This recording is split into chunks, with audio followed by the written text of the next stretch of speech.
Hello বন্ধুরা, তোমরা সবাই কেমন আছো? আমি চলে আসলাম নকশালবাড়িতে। ও বোঝা যাচ্ছে না? দাঁড়াও, দেখো আমি নকশালবাড়িতে চলে এসেছি। আর হ্যাঁ, নকশালবাড়ি বাজারে আমি এই কারণে আসলাম, আমাকে এখান থেকে কিনতে হবে মাছ।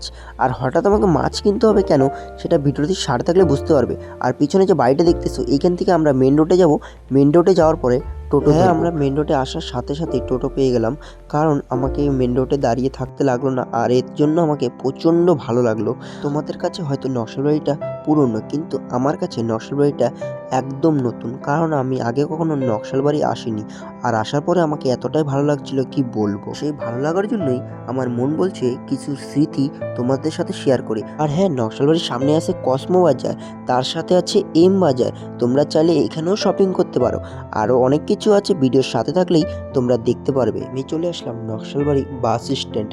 এইখান থেকে যাওয়া যাবে শিলিগুড়িতে, আরও তোমরা যেখানে মন চায় সেখানে যেতে পারবে এই নকশালবাড়ি বাস স্ট্যান্ড থেকে। আর এইখান থেকে বাজার খুব একটা বেশি দূর না, হেঁটেই যাওয়া যায়। তাই আমি বাজারের দিকে সোজা রওনা দিলাম মাছ কেনার জন্য।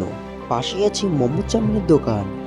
আর এই যে আমরা চলে আসলাম নকশালবাড়ি বাজারে, আর এইখান থেকে যাবো আমরা মাছ হাটির দিকে। চলো দেখি কি মাছ নেওয়া যায়। তোমরা দেখতেই পারছো নকশালবাড়ি মাছ হাটি, আর এখানে অনেক রকম মাছ পাওয়া যায়। আর এখানে আছে তাজা তাজা শিঙ্গি মাছ, আরও অনেক রকম মাছ আছে। তো আমি ভেবে পাচ্ছি না আমি কি মাছ নিব। যাই হোক, অনেকটা ভাবার পরে আমার মনে হচ্ছে পাঙ্কাশ মাছ নেওয়া যায়। তো আমি পাঙ্কাশ মাছ নেওয়ার জন্য দোকানদারকে বললাম। আর এই যে আমার পাঙ্কাশ মাছ নেওয়া কমপ্লিট।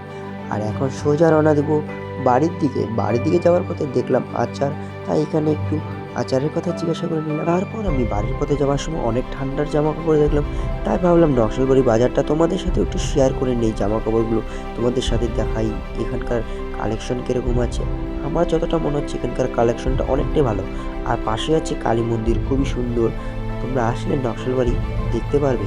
যাই হোক, আমি নকশালবাড়ি বাজার থেকে ডাইরেক্ট চলে আসলাম বাড়িতে। আর আমরা থাকি এই বাড়িটায়। এই বাড়িটায় থাকি এই কারণে আমরা এই বাড়িতে কাজ করি। আর আজকে রান্নার ডিউটি ছিল আমার, তাই ভাবলাম বাজারে গিয়ে টাটকা মাছ এনে আমি নিজে হাতে রান্না করি। তো সব কিছু রেডি করে তোমাদের সাথে ভিডিওর সাথে শেয়ার করলাম।